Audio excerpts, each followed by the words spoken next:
il n'y a pas longtemps, au niveau du PPAC, démontrer que la liste électorale actuelle contient des irrégularités flagrantes qui concernent près de 2,5 millions d'électeurs. D'autres partis politiques ont relevé également ces mêmes irrégularités, de même que la société civile, des personnalités politiques.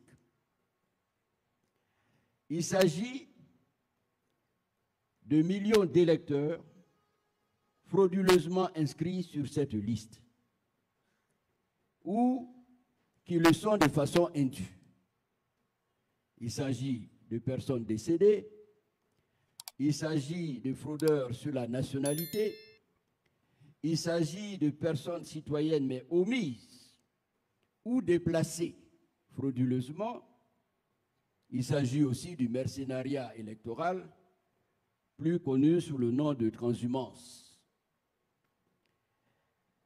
Au niveau du PPACI, au niveau du groupe parlementaire que je représente, notre position est de réaliser, concernant cette liste électorale, afin de faire taire tous ceux qui la suspectent de ne pas être fiable, c'est de réaliser un audit. Un audit de la liste électorale. Mais apparemment, nous avons le sentiment que cette position gêne la commission électorale indépendante.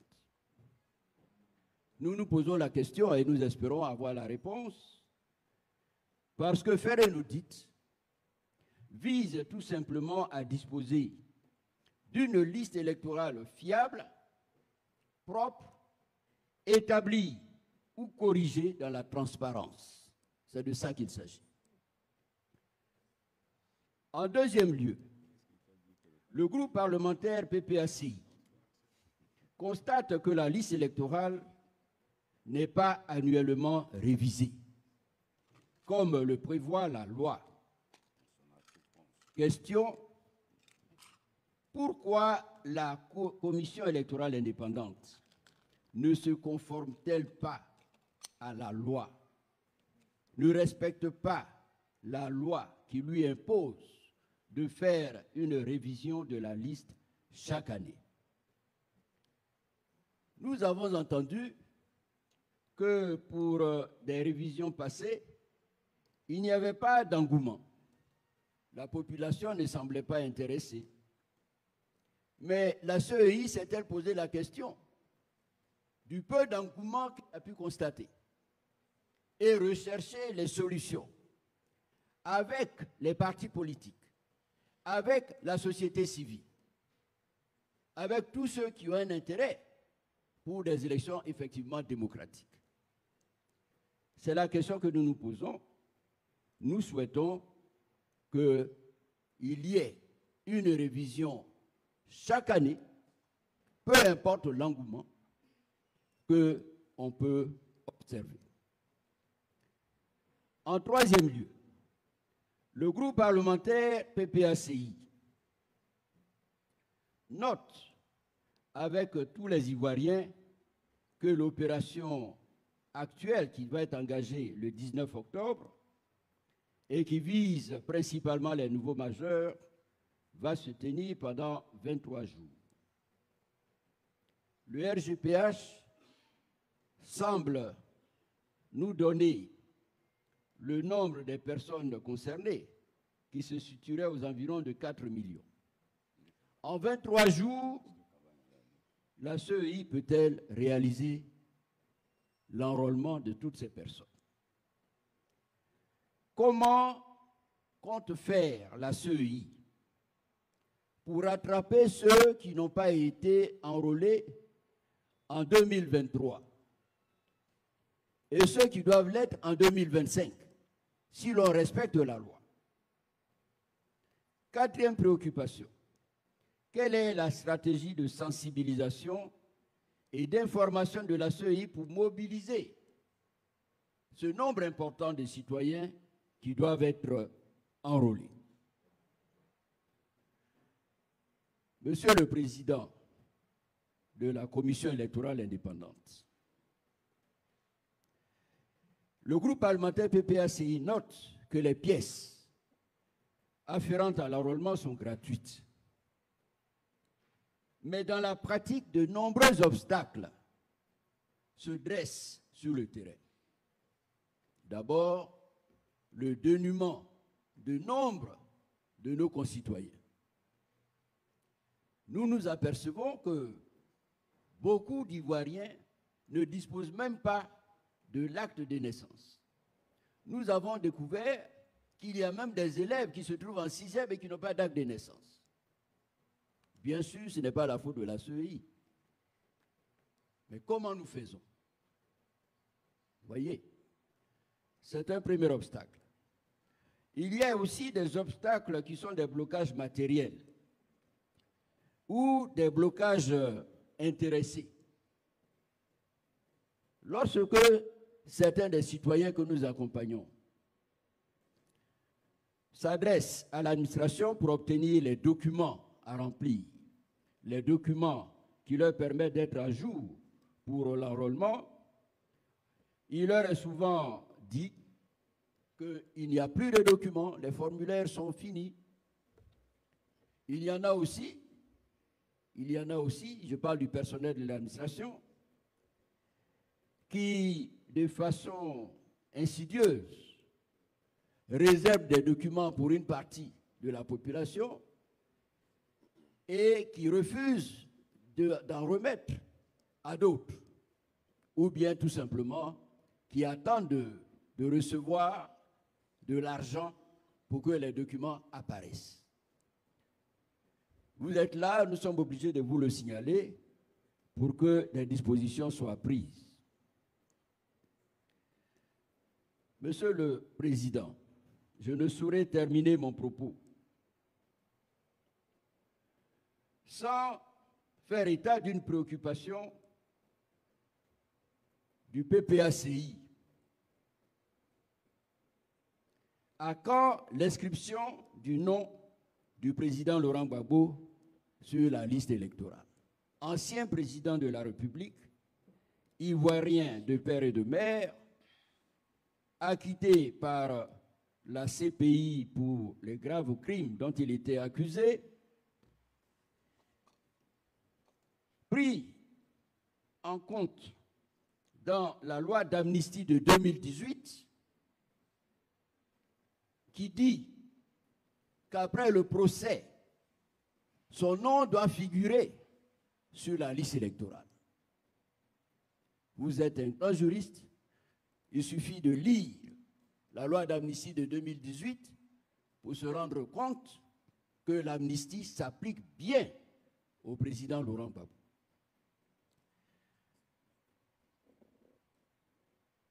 Un homme qui, de plus, à la suite d'une décision de la Cour africaine des droits de l'homme, doit voir son nom inscrit, comme l'indique la décision de cette Cour africaine des droits de l'homme. Monsieur le Président, je voudrais m'arrêter là pour les préoccupations principales que nous avons.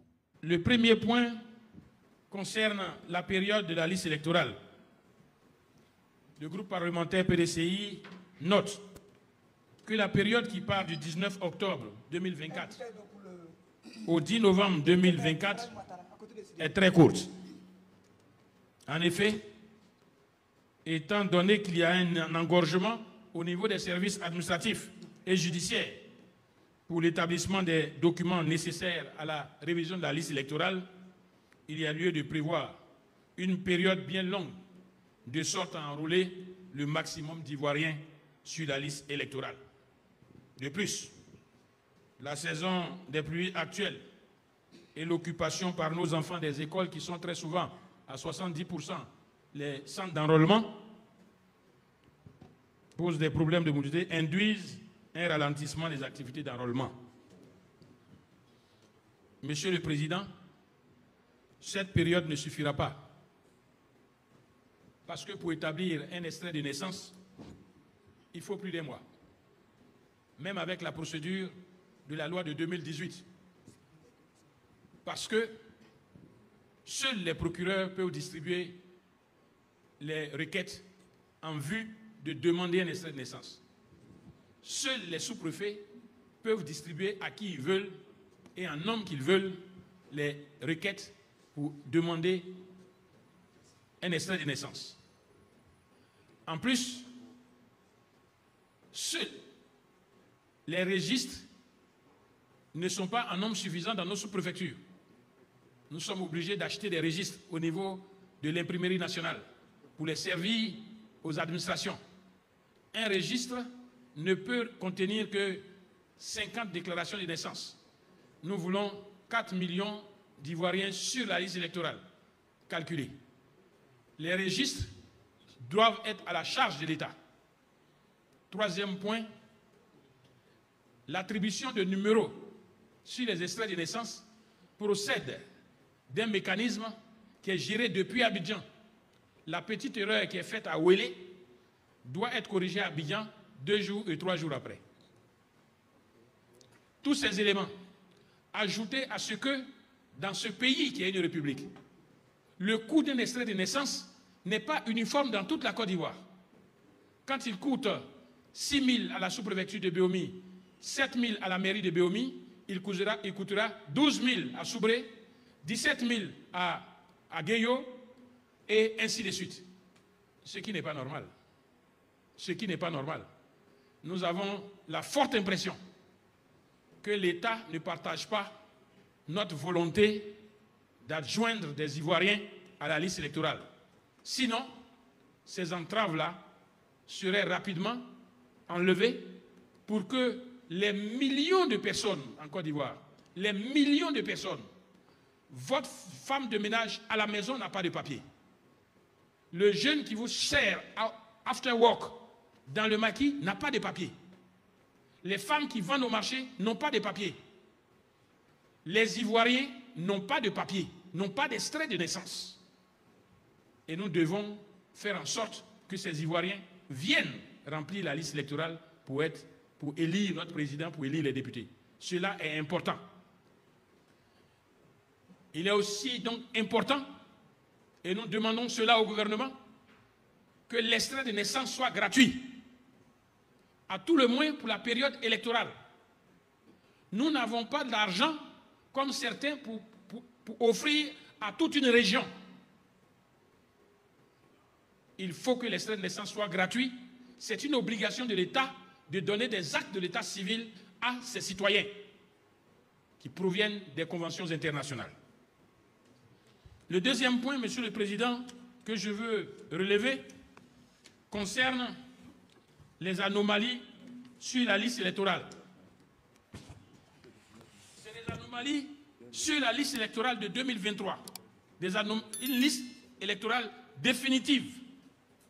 Et ces anomalies ont pu être présentées à la CEI, à la Commission électorale indépendante, en son temps, à la suite d'une conférence d'une avocate du PPACI, à la suite d'une rencontre avec le PDCI à la Commission électorale indépendante. Monsieur le Président, sur la liste électorale,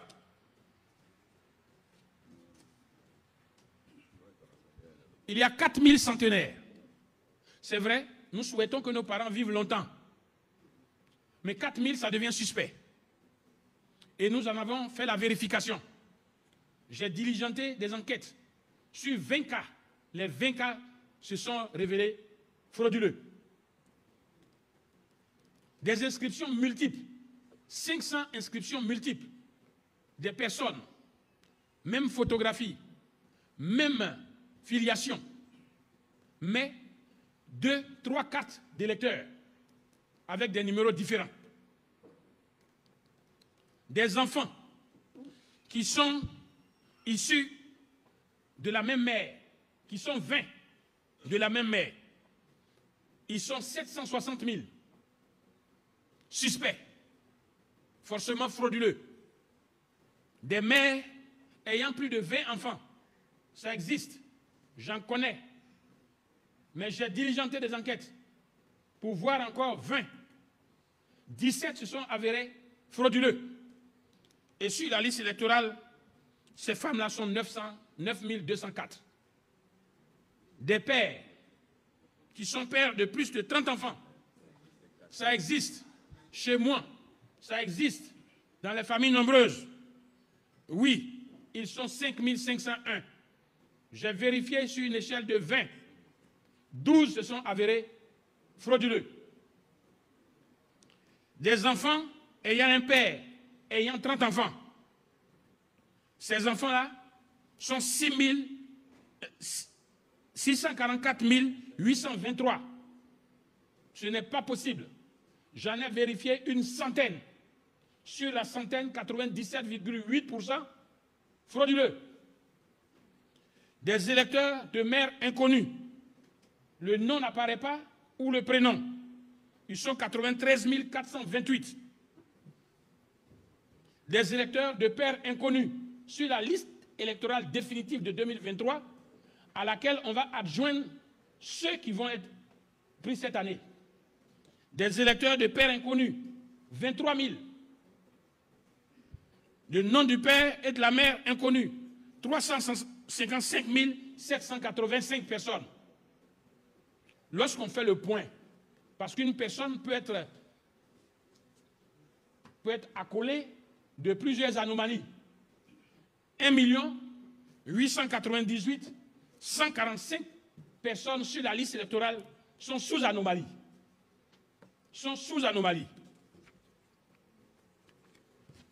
Je veux encore dire, nous continuons et je continue mes investigations. Les registres de l'état civil de la zone Séno n'ont pas brûlé. Ces registres existent. Alors j'ai demandé le croisement de la filiation maternelle de certaines personnes qui rentrent en Côte d'Ivoire et qui ont la nationalité.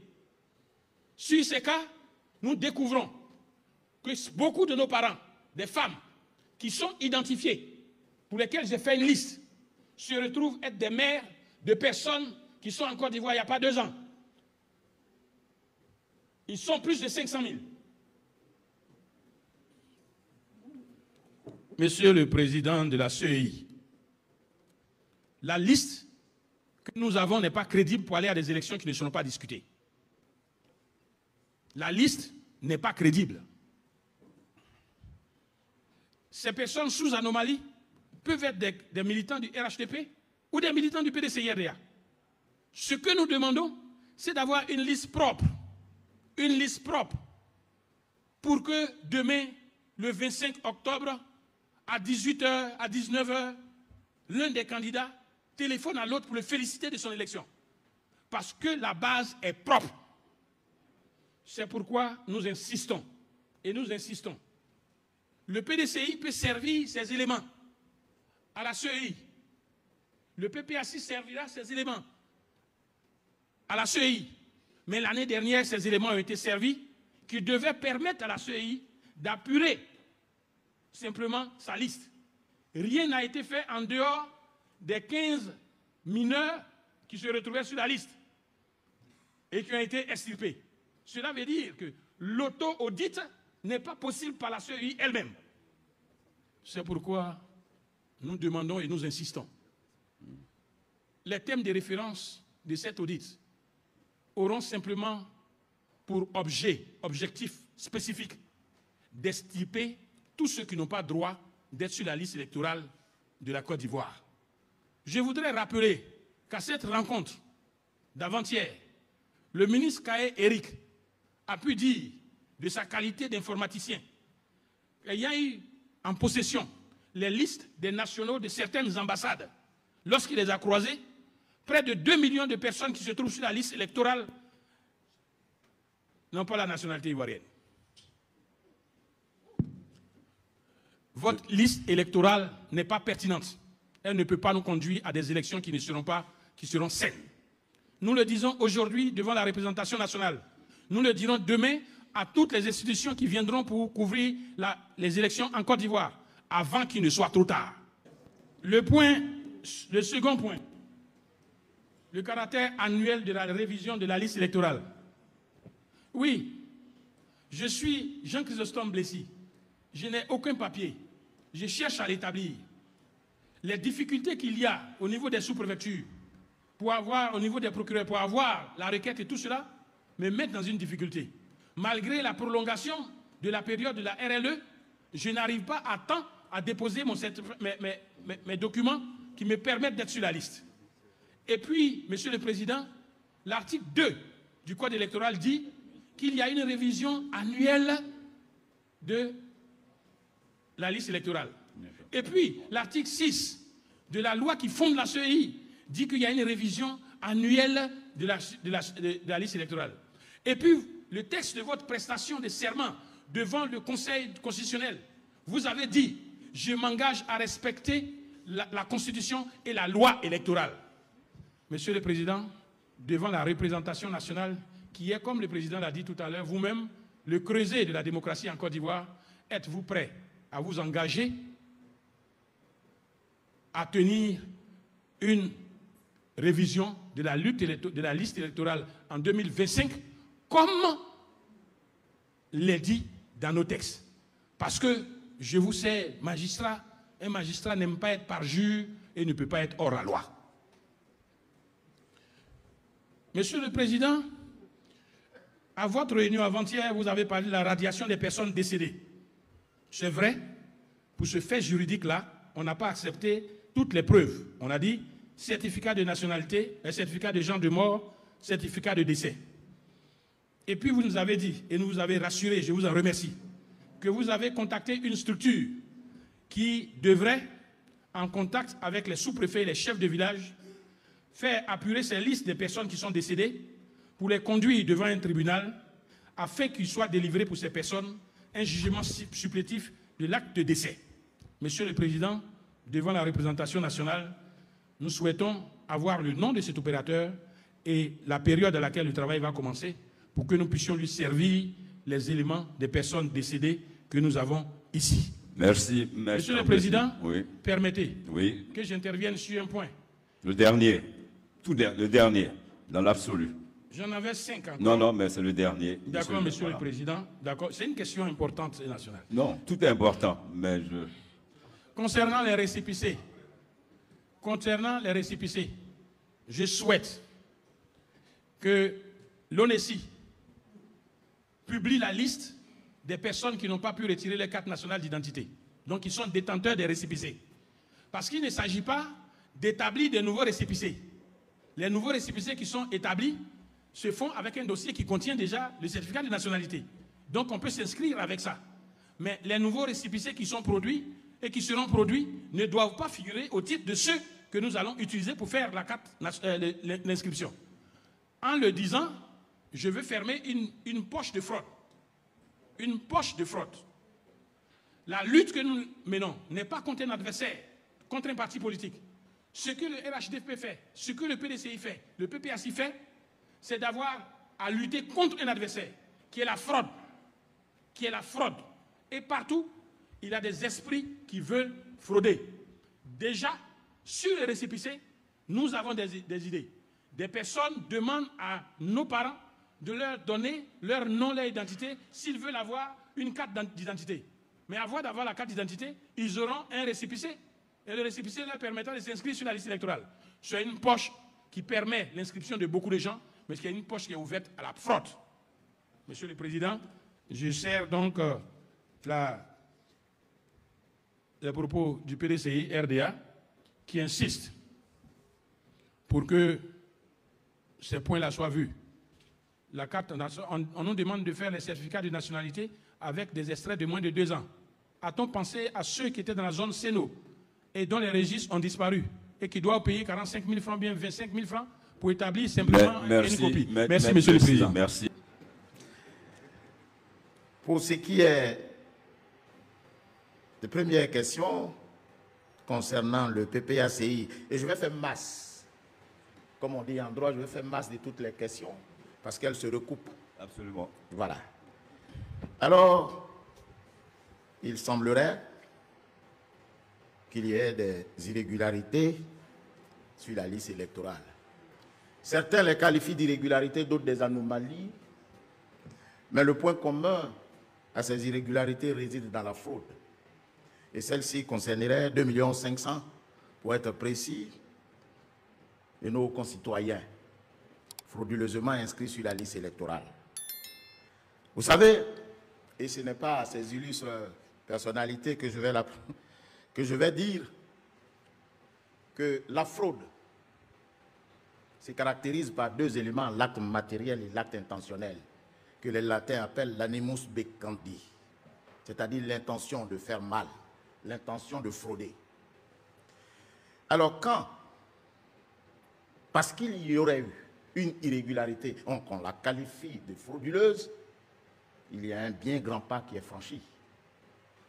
C'est pour cette raison que le législateur que vous êtes, pour annuler une élection, dit qu'il faut qu'il y ait des irrégularités de nature à entacher la sincérité du scrutin. De sorte que, à interpréter cette disposition, il en ressort que toutes les irrégularités n'emportent pas annulation, sauf celles qui entachent la sincérité. Alors, il me viendra donc l'envie de vous prier de bien vouloir donner l'intention de frauder la loi qui résulterait de l'inscription frauduleuse de ces personnes sur la liste électorale à l'occasion de la révision qui nous est offerte bientôt du 19 octobre au 10 novembre. Ce faisant, la commission, les bras ouverts, va vous accueillir et en échange, on aura l'occasion de déterminer toutes ces personnes qui sont frauduleusement inscrites sur la liste électorale.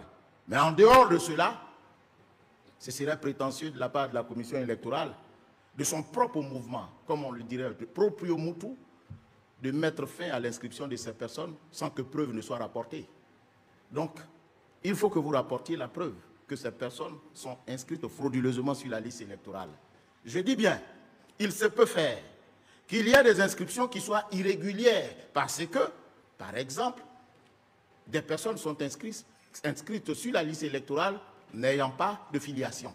Ceci provenant de ce que la dernière carte d'identité ne mentionne pas à son dos la filiation des personnes. Et l'ONESI a promis à la commission électorale indépendante de lui donner l'application qui permettait de lire cette puce, accédant ainsi à la filiation. Mais dans tous les cas, il vous souvient, par le passé, pas lointain, que la commission électorale, par les soins du PDCI, du PPACI, avait été saisie pour faire état de quelques irrégularités de ce genre. Je ne sais pas si ce sont les mêmes ou elles ont évolué, mais à vous entendre parler, elles ont certainement évolué parce que le nom qui avait été donné n'est pas le même. Alors, nous nous sommes rencontrés et je me rappelle encore, c'était le 15 juillet 2023 et nous avons échangé sur toutes ces questions. Nous avons saisi nos services et c'est ainsi, je me permets encore de lire ce qui en est résulté.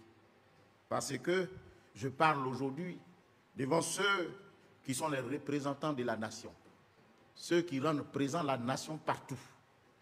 Ainsi, étaient présents à cette réunion-là le PDCI, le PPACI, le RHDP, LMP, URD, GPP, MGC, AFD, AIRD, UDC. C'était au nombre de 10. Nous nous sommes retrouvés. Nous nous sommes retrouvés à l'Atri Events. En ce lieu, les préoccupations du PDCI et de tous ces partis politiques ont été passées en revue. Ainsi donc, sur les 4201 électeurs présumés centenaires sur la liste électorale, 4001 disposaient d'un dossier dans la base des données de la commission électorale indépendante au site central, comprenant soit le numéro de l'ancienne CNI, soit le NNI de la nouvelle carte d'identité, ou les deux. En définitive, et je l'avais dit, il en est donc resté 200 électeurs présumés centenaires sur la liste électorale. Mais alors, voilà ce qui est de l'aspect technique. Mais venons maintenant à l'aspect juridique. Est-il interdit à un centenaire de voter? Non. C'est un mort. qu'il est interdit de voter parce que par sa mort, il cesse d'être une personnalité juridique. Mais un centenaire, il peut voter. Si vous appelez la preuve qu'il est centenaire, il peut voter. Alors, si vous confondez le centenaire au décédé, mais cette confusion est fâcheuse. Parce qu'il n'est pas interdit à un centenaire de voter. Alors, si vous avez trouvé des centenaires là-dessus, ben c'est bien heureux, la Côte d'Ivoire, d'avoir des centenaires. Où est le mal? Où est ce qui contrarie la loi? La loi dit qu'il faut avoir 18 ans pour être électeur. La loi n'a jamais dit qu'il est interdit à un centenaire d'être électeur. Alors, si vous avez la preuve qu'il y a des centenaires, il n'y a pas de raison de vous affoler. C'est une longévité dont fait preuve la Côte d'Ivoire. Et c'est tout à notre honneur. Maintenant, si vous considérez que ce ne sont pas des centenaires et que cet âge est frauduleux, il faut en rapporter la preuve. Car c'est cela le débat démocratique. Vous rapportez la preuve.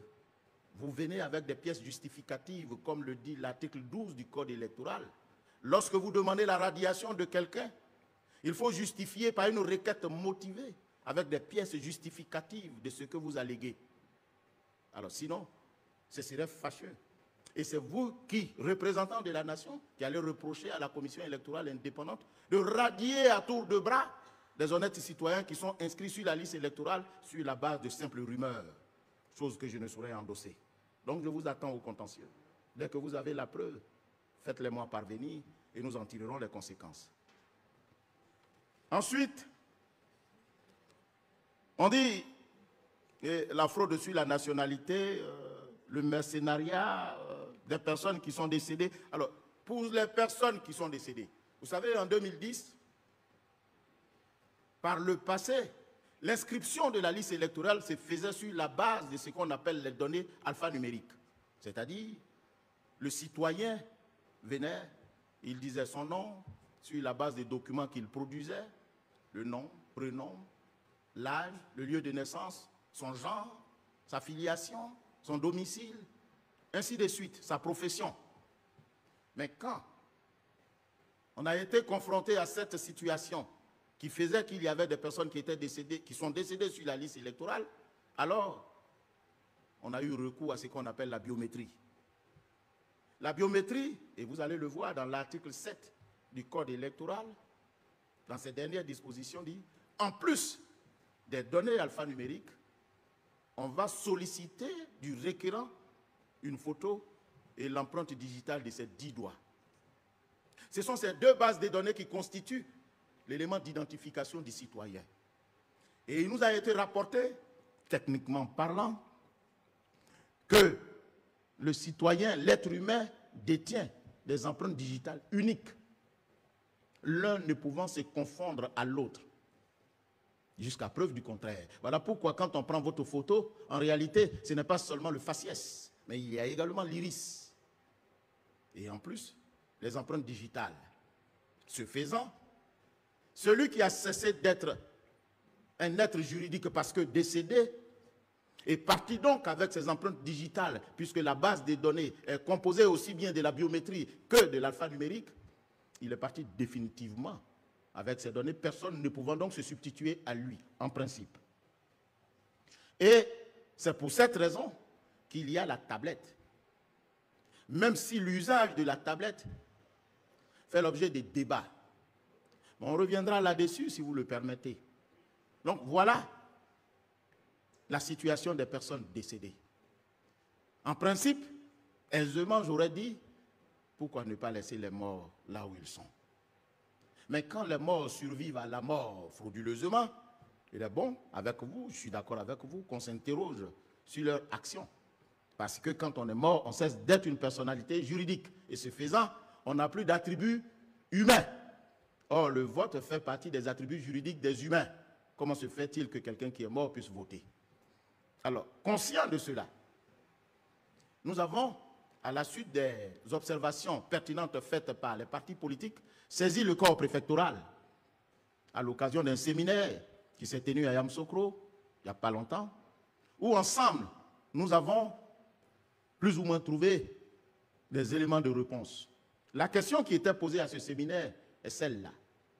Pourquoi vous ne nous donnez pas la liste des personnes qui sont décédées à l'occasion de la révision de la liste électorale. Parce que, il vous souvient, qu'à l'occasion de cette opération, nous écrivons au ministère de l'Intérieur, détenteur du fichier de l'état civil, de nous donner la liste de toutes les personnes qui sont décédées. Alors pourquoi vous ne le faites pas?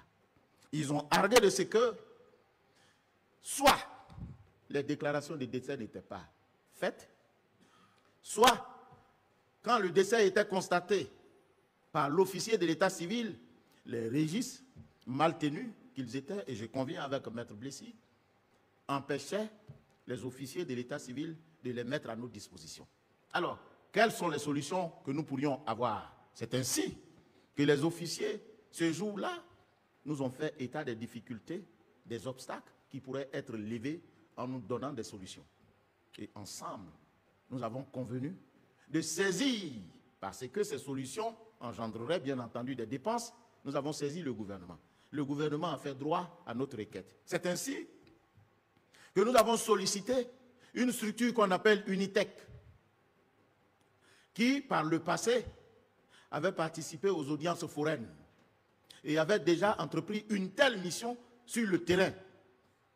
Et nous nous sommes assis avec le corps préfectoral pour déterminer les modalités, pour identifier les personnes qui sont décédées et les sortir de la liste électorale.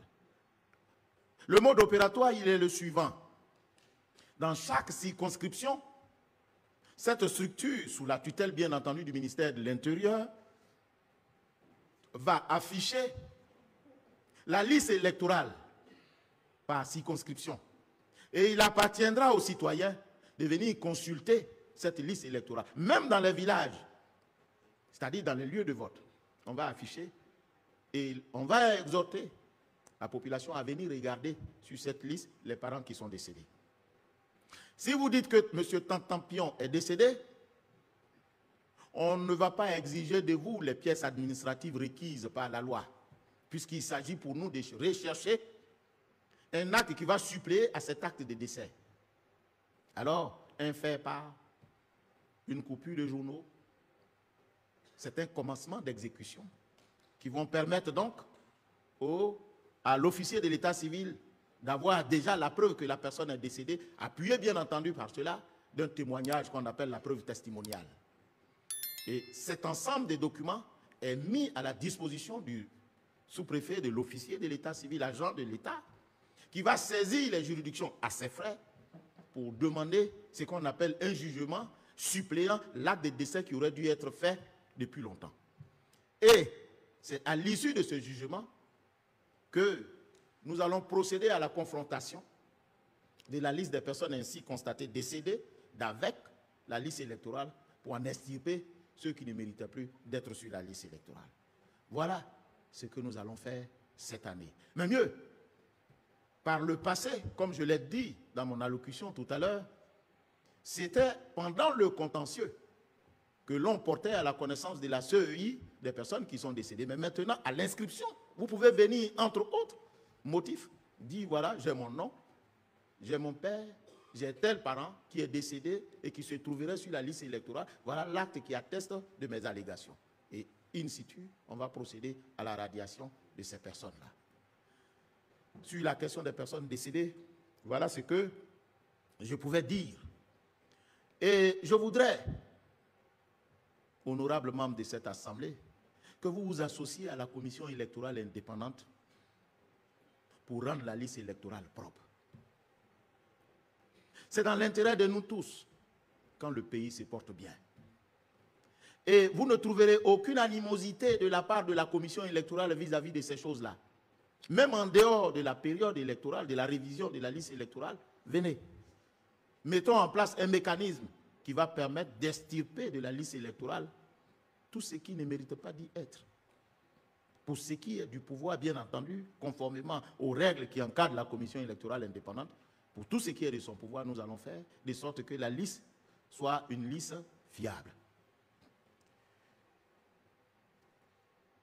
Le professeur Oulaye parle de audit de la liste électorale. Mais nous, on n'a jamais été opposés à l'audit de la liste électorale. Et ça me gêne aux entournures que de considérer qu'un audit pourrait nous offusquer. Mais la seule chose que je dis, si vous voulez un audit en dehors de celui qui est prévu par l'article 12 du Code électoral, mais il faut déterminer les objectifs, les règles qui vont encadrer cet audit et les personnes qui vont exécuter cet audit. Et comme vous êtes les faiseurs de loi, au sens pas péjorant, mais au sens honorable, alors vous éditez une loi qui va en tenir compte et elle va s'imposer à la structure que nous sommes pour l'exécuter sur le terrain. Mais pour l'heure, l'audit dont il est question est prévu par le Code électoral qui dit ceci, que la liste électorale est un document administratif qui est mis à jour annuellement pour tenir compte des mutations intervenues dans le corps électoral. Et l'article 12 dit ceci, tout citoyen, tout électeur de la circonscription peut demander l'inscription. Vous voyez? Tout électeur de la circonscription peut demander l'inscription. Mais tout électeur, ça s'arrête là, peut demander la radiation. C'est-à-dire pour radier, c'est plus simple que pour inscrire. Pour inscrire, il faut être de la circonscription de la personne pour laquelle on introduit l'action. Mais pour la radiation, il suffit d'être un simple électeur. Alors, voilà un audit. Puisqu'il s'agit de mettre à jour annuellement les mutations intervenues dans le corps électoral. Alors, il est loisible aux citoyens électeurs de demander la radiation à la commission électorale indépendante de celui qui est décédé ou celui qui est déchu de ses droits civils ou en somme, celui qui ne mérite plus d'être sur la liste électorale. Et voilà un audit. C'est ce que nous disons. Mais l'audit qui ne semble pas être encadré par une loi connue de nous ne saurait trouver application au sein de la commission électorale indépendante. C'est tout. Parce que le document qu'est la liste électorale est un document tellement important qu'on ne saurait se fier à des rumeurs de ce qu'il y aurait des citoyens qui soient fraudeurs au point de les radier sur la base d'une rumeur. Parce que moi, c'est comme ça, quand ça ne repose pas sur la loi, quand ça ne repose pas sur un document fiable, digne, authentique, susceptible d'être remis en cause par une procédure qu'on appelle l'inscription de faux, pour moi, je considère que c'est des rumeurs. Et les citoyens qui se sont transportés dans nos guichets pour se voir inscrits sur la liste électorale ne peuvent dignement être radiés de cette liste sur la base de rumeurs. Voilà pourquoi nous invitons tous ceux qui, de quelque manière que ce soit, à travers des preuves, contraire, qui est prévu par vos soins à travers la loi, c'est l'article 12. Et c'est ce à quoi nous nous attelons jusqu'à preuve du contraire. Ensuite, la liste électorale n'est pas annuellement révisée. J'ai l'impression, j'ai envie de dire, ça c'est la marque déposée de Maître Blessy, mais apparemment tout le monde s'en sert. Mais nous, on n'a vraiment pas de problème au niveau de la révision annuelle. Mais je l'ai dit dans certaines de nos interventions précédentes qu'il faut faire une application intelligente de la loi.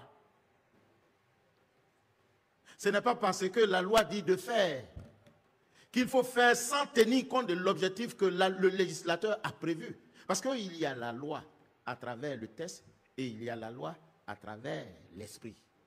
L'objectif du législateur, c'est d'avoir le maximum de citoyens sur la liste électorale. Conscient de cela,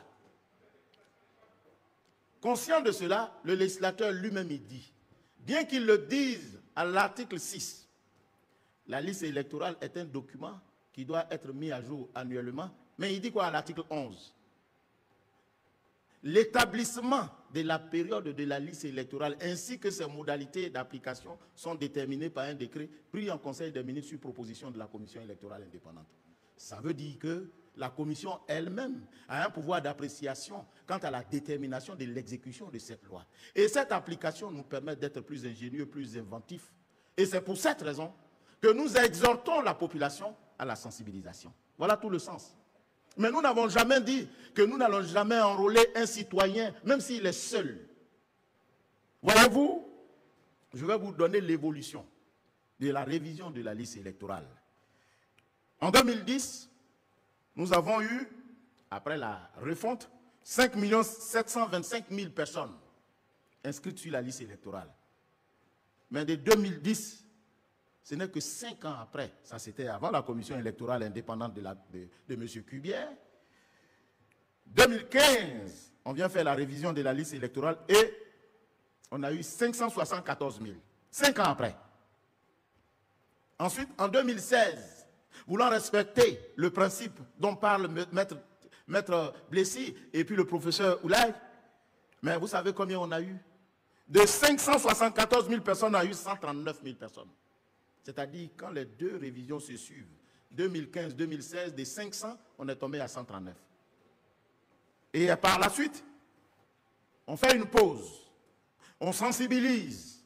En 2018, on retrouve 277 000.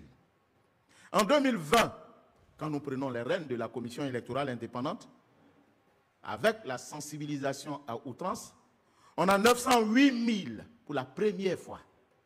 On a autant de citoyens inscrits sur la liste électorale. Alors, qu'est-ce qu'on s'est dit? En organe responsable, on s'est dit, mais certainement que nos parents ne sont pas au courant de ce qui doivent s'inscrire sur la liste électorale. Et pour ce faire, il faut les sensibiliser. Donc, nous donnons la possibilité à nos citoyens d'être sensibilisés.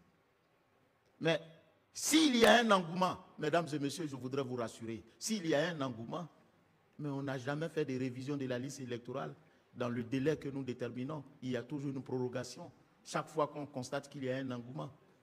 Je vous ai dit, commençons déjà. S'il y a un engouement, on ouvrira les vannes pour permettre à nos concitoyens de s'inscrire sur la liste électorale. Nous ne sommes pas opposés à cela. Parce que le sens de la démocratie, c'est la participation du peuple. Parce que le peuple s'exprime de deux façons, soit directement par la voie du référendum, soit indirectement par ses représentants élus par la voie de l'élection. Donc il ne peut pas avoir d'élection s'il n'y a pas d'électeurs. Donc pour nous, avoir les citoyens sur la liste électorale est un impératif. Donc on ne saurait s'opposer. Ce ne sont que des modalités pour atteindre cet objectif qui justifient que nous prenions peut-être le temps. Mais, je vous l'ai dit, quand on ne fait pas la révision chaque année, mais ça ne cause préjudice, ça ne cause pas préjudice particulièrement à quelqu'un, c'est tout le monde. À vous entendre parler, j'ai l'impression qu'on ne fait pas la révision pour X contre X. Mais quand on ne le fait pas, quand on ne la fait pas, mais en réalité, c'est tout le monde. Et j'ai même l'impression que l'année où on ne fait pas la révision de la liste électorale, c'est cette année-là que Maître Bletier a trouvé pour pouvoir s'inscrire sur la liste électorale. On dit que tous les citoyens devaient s'inscrire sur la liste électorale. Vous n'avez pas fait la révision de la liste. On n'a même pas fini pour 2024. Vous êtes en train de parler de 2025. Mais attendons, finissons de 2024 déjà. Finissons de faire la révision de 2024. S'il y a un engouement, il n'y a pas de problème. Nous allons toujours faire la révision. Ne vous en faites même pas. S'il vous plaît, Maître Blessier. Alors, donc voilà. Pour nous, même si ce n'est pas lié à l'engouement, c'est vous les mêmes qui alliez dit ici. Mais vous voyez bien que ça ne rapporte pas. Mais je vous ai déjà dit, même quand je parle de l'engouement, je n'ai pas dit que l'engouement est un obstacle. Mais je dis que l'engouement est la détermination de notre mécanisme sur le terrain. Vous voyez, cette année, nous avons pris 12 000 lieux d'enrôlement. Ce qui n'était pas le cas par le passé. C'était moins que cela. Mais chaque fois que nous envisageons d'aller vers la population et nous constatons qu'il y a un engouement, mais nous augmentons. Et puis, sur cette question pour terminer, mesdames et messieurs, je vous l'ai dit tout à l'heure, la commission électorale ouvre ses guichets dans 12 000 bureaux de vote, bureaux d'enrôlement. Et chaque guichet peut enrôler au minimum 50 personnes. Et quand vous enrôlez 50 personnes en 23 jours, c'est 13 millions de personnes que vous avez. Or, aujourd'hui, nous avons à rechercher 4 500 000 personnes. Vous voyez, on va au-delà. On va au-delà de nos attentes. Si nous enrôlons 50 personnes par guichet, calculez vous-même, 50 personnes par guichet, pendant 23 jours, on enrôle 13 millions de personnes. Or, on n'a que 4 500 000 à recouvrir. Où est le problème? Il n'y a pas de problème. Venez, continuons. C'est petit, le délai est court, c'est vrai, le délai peut être court, commençons. Vous voyez, vous connaissez bien nos parents. Plus c'est long, moins ils se pressent à venir dans nos guichets. C'est toujours au dernier moment qu'on vient payer ces factures. Vous croyez que ça a changé au niveau de l'enrôlement, ce sont les mêmes pratiques qu'ils adoptent. Donc nous attendons. S'il y a de l'engouement, nous allons aller encore plus. Mais je n'ai pas dit que le manque d'engouement va éteindre notre ardeur à enrôler le maximum des citoyens sur la liste électorale. Alors,